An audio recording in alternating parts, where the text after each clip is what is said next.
a plein air painter primarily. Often what I do is I go out into the field, and when a scene appears to me that turns me on, that has a spark of some sort, I paint it. And this particular painting, called Spooner's Cove, I started with a small plein air painting. Turned out pretty good, loved the colors, so I decided to enlarge the painting to make it more of a studio piece. This piece was completed in the studio from my plein air study.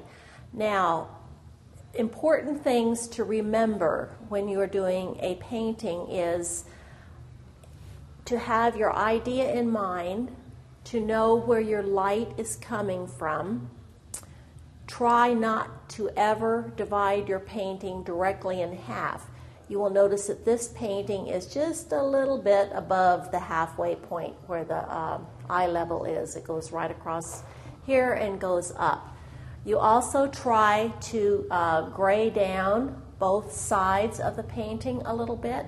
You do not want your eye to pop off of the painting. And if you have too much of a direction going one way or the other, up or down, your eye is going to flow out of the painting, which you do not want.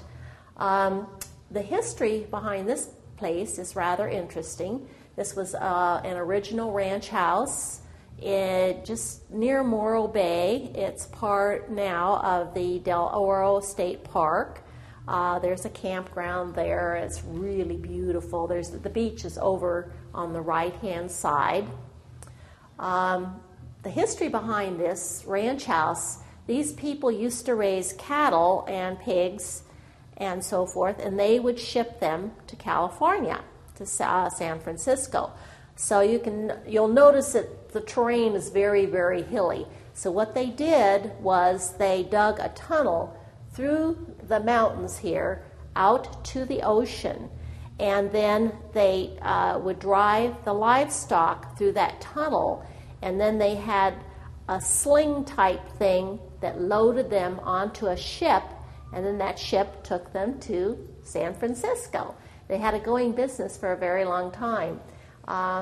So there's quite a bit of history behind that building. My original concept of this painting is following the artistic directions or the way art is created.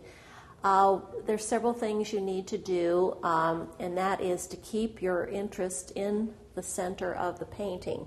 And you will notice with this painting that there is arrows kind of leading you up, and it's like an S shape. An S shape is one of the popular ways of doing a successful painting.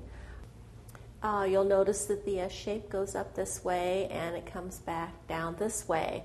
You will notice that the edges are grayed just a little bit to keep you focused in the middle of the painting. You do not want your viewer to shoot off the painting. To finish off the painting, there was a lot of interesting aspects about it. One of the aspects are the orange flowers, which just, I think, really set off the painting. They draw your eye immediately, I think, to the painting, along with the white beaches. And then the trees up here, the eucalyptus trees, were just gorgeous. I mean, they just made the painting, along with the old ranch house. And over here, of course, is the ocean.